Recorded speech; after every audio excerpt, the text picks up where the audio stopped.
Hello students, मैं हूं Younis Khan classes पर आप सबका स्वागत है। आज हम स्टार्ट करेंगे अपनी क्लास 10th विज्ञान का सबसे पहला अध्याय रासायनिक अभिक्रियाएं और समीकरण।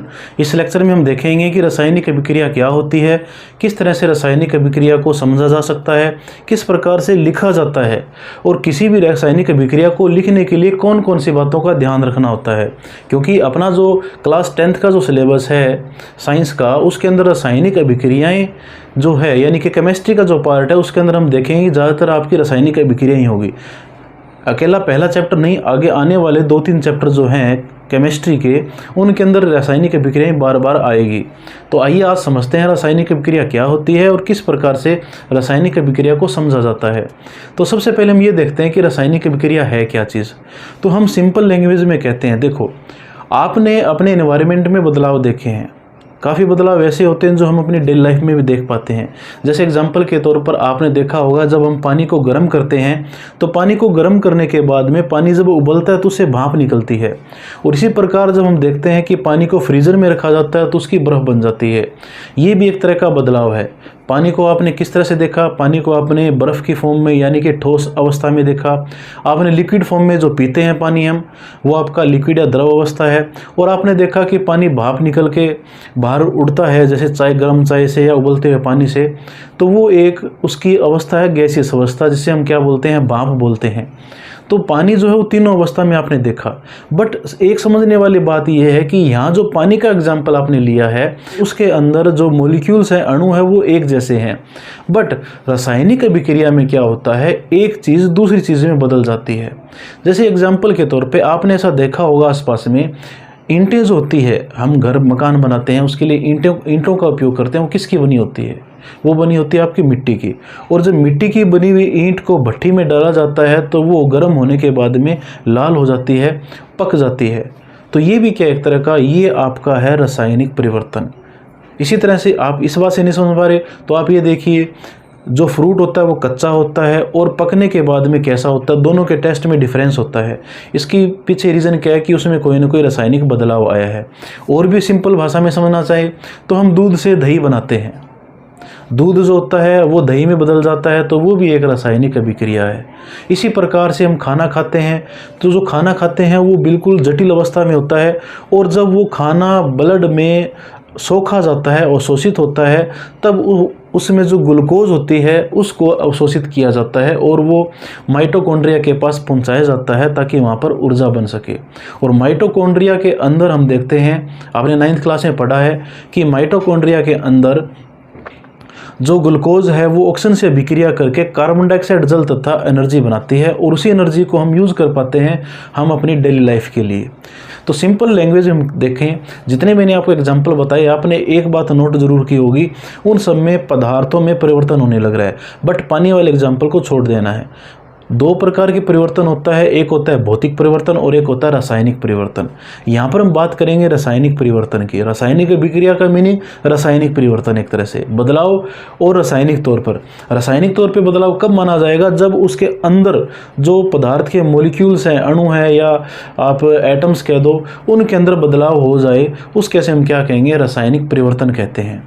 ठीक है ना। तो रासायनिक परिवर्तन हम क्या पढ़ेंगे, किसी पदार्थ का अन्य पदार्थ में बदलना। कोई भी पदार्थ जो है वो किसी अन्य पदार्थ में बदल जाए तो उसे हम क्या कहेंगे, रासायनिक अभिक्रिया या रासायनिक परिवर्तन कहेंगे। अब यहाँ पर समझने वाली बात क्या है कि जो पदार्थ स्टार्टिंग में लिए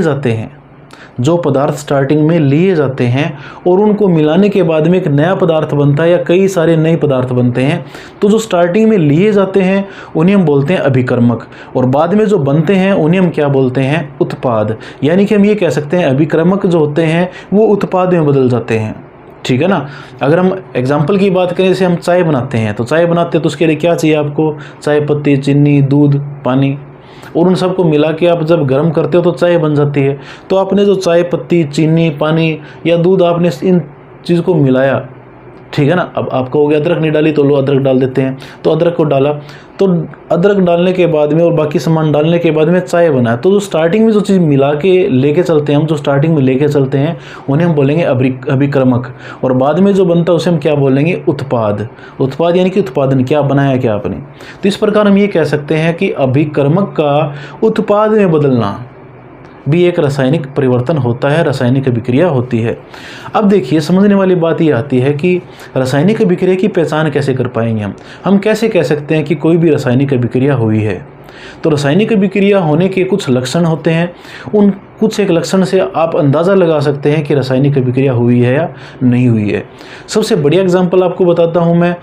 रासायनिक अभिक्रिया काफ़ी ऐसी भी होती है जिनकी हम सुगंध से या उनकी बदबू से भी पता लगा सकते हैं।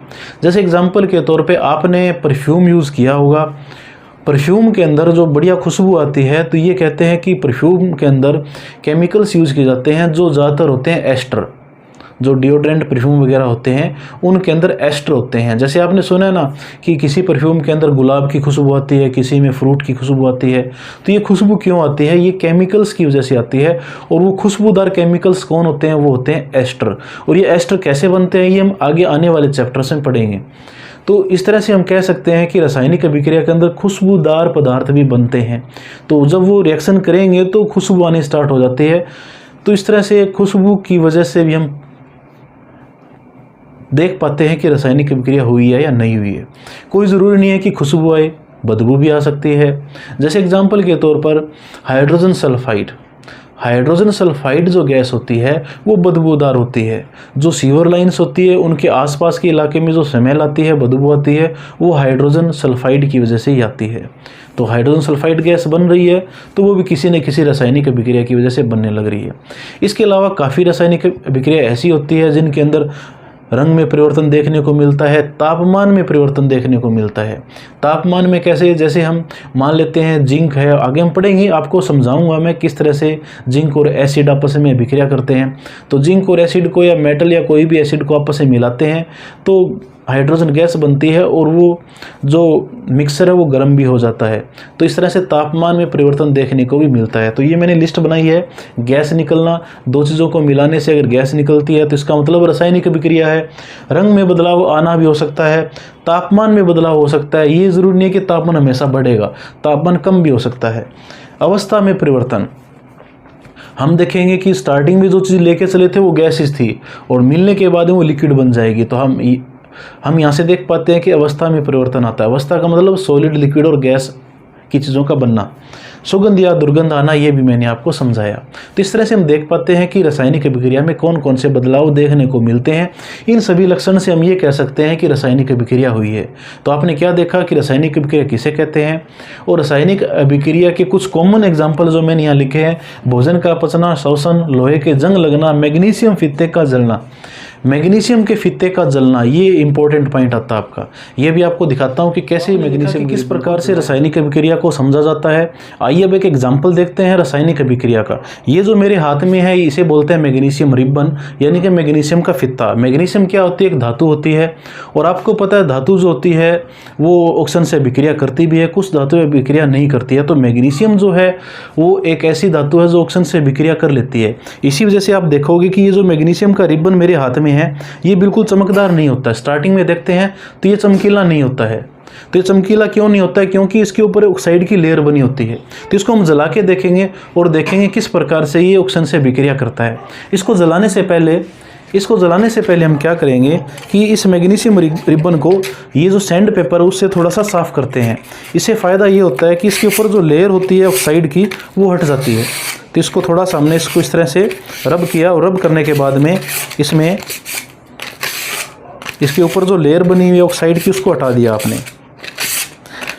ऑक्साइड की लेयर को हटाना इसलिए ज़रूरी होता है क्योंकि इसके जलाने के लिए ये जो ऑक्साइड की लेयर है इसको जलने में दिक्कत करती है। इसलिए हम क्या करते हैं, इसको थोड़ा साफ़ करते हैं ताकि इसके ऊपर जो लेयर है वो हट जाए। तो आप देखोगे ये काफ़ी अब चमकीला हो चुका है। अब ये पहले से काफ़ी चमकदार नज़र आने लग रहा है। अब इसको हम जलाएंगे। जलाने के लिए क्या किया मैंने, इसको थोड़ा सा किसी भी चीज़ से पकड़ लिया इसको आपने, और ये मेरे पास है चाइना डिश। इसके अंदर इसका हम ऑक्साइड को इकट्ठा करेंगे।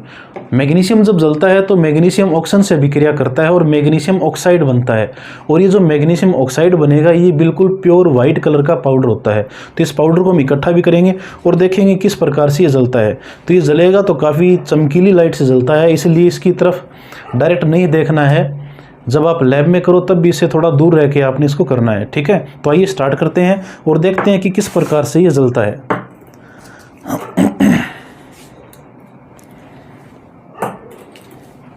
लाइट ऑफ करना।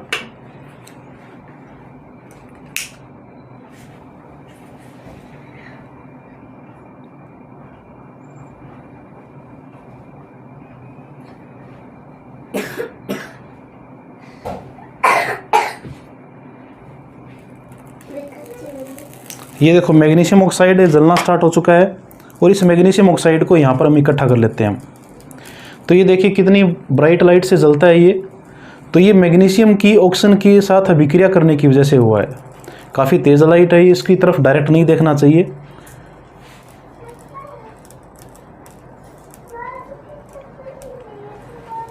तो मैग्नीशियम को जलाने के लिए आपने ध्यान रखना है, पहले इसकी ऑक्साइड की लेयर को हटाना ज़रूरी होता है, अदरवाइज ये जल्दी से आग नहीं पकड़ेगा। अब काफ़ी अंधेरा नज़र आ रहा है क्योंकि काफ़ी तेज़ लाइट थी। अब लाइट को ऑन करते हैं और अब आप ये देखिए, आपको ये इसके अंदर दिखाई दे रहा होगा, ये वाइट कलर का पाउडर दिखाई दे रहा होगा आपको। इस चाइना डिश के अंदर ये वाइट कलर का पाउडर दिख रहा है आपको। ये वाइट कलर का पाउडर जो है वो क्या है, मैग्नीशियम ऑक्साइड है, ठीक है ना। तो ये मैग्नीशियम ऑक्साइड क्यों बना है, मैग्नीशियम प्लस ऑक्सीजन की अभिक्रिया की वजह से। तो मिलते हैं अपने नेक्स्ट पॉइंट के अंदर।